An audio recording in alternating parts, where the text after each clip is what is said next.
జనసేన పార్టీలో నాకున్న పదవి బాధ్యతలకి క్రియాశీలక సభ్యత్వానికి రాజీనామా చేశాను.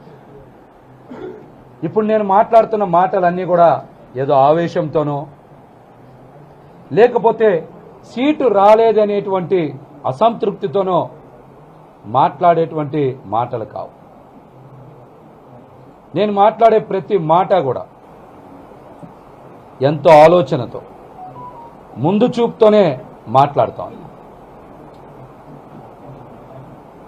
నాయకుడంటే ఒక నమ్మకం, ఒక భరోసా, భవిష్యత్తుని ఇచ్చేవాడిని నాయకుడు అంటారు.